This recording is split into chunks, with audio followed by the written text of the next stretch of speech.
I want to talk about those, but before that, I want to just talk about manufactured crises, which I'd like to avoid. Congress, everybody on this call in some fashion has voted to approve our spending. Congress, everybody on this call in some fashion has voted to decide how much of that spending will be paid with tax revenues.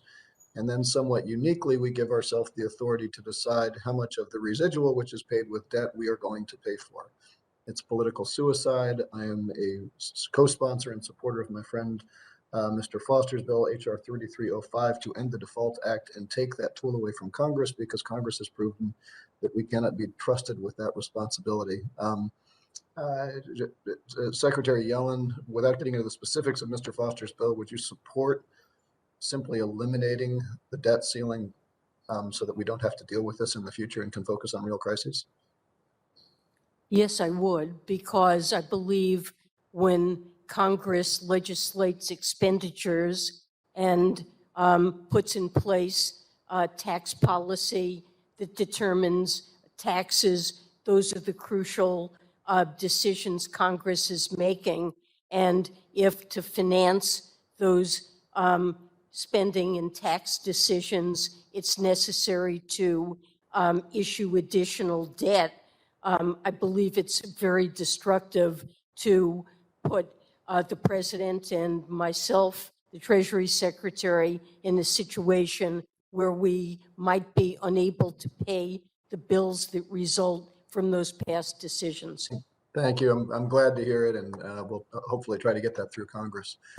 Chair Powell, I think all of us in all of our districts are hearing about labor market tightness. And I think a lot of people are explaining that labor market tightness to justify pre-existing political biases. As you know, and we've talked about, we saw unemployment go from 3.5% to almost 10% and back down to 5.2%. But I'm much more concerned that workforce participation went from 63 to 61 and has stayed low. Can you just explain for the committee briefly what is driving the reduction in workforce participation, and what, if anything, we can do to get that number back up to make sure that employers have access to folks who are ready and able to work?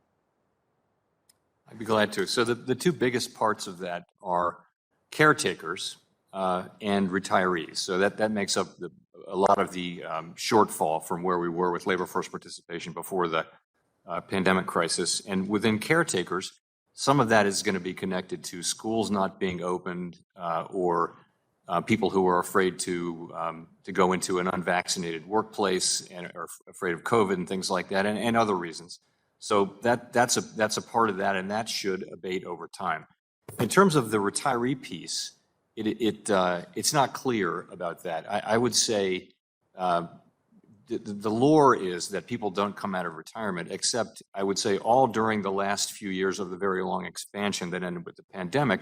We were constantly surprised to the upside on participation, including older people staying in the workforce longer. So I think my prior would be that we will get back a big chunk of the so-called retirees, and that we should be very open-minded about how much labor force participation can go up. The United States has low labor force participation compared to our advanced economy peers, and this is not something that has to be that way. It's not something that's good.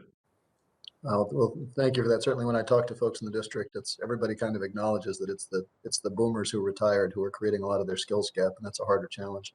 But going back to you, Secretary Yellen, I think subsequent to your first FSOC hearing, when you identified climate change as an emerging threat, President Biden issued an emergency order on climate financial risk, directing agencies, including yours, to analyze and mitigate risks that climate change poses to the financial system. In the little time we've got left, can you give us any updates on status, milestones, and deliverables that the Treasury Department has in response to that executive order?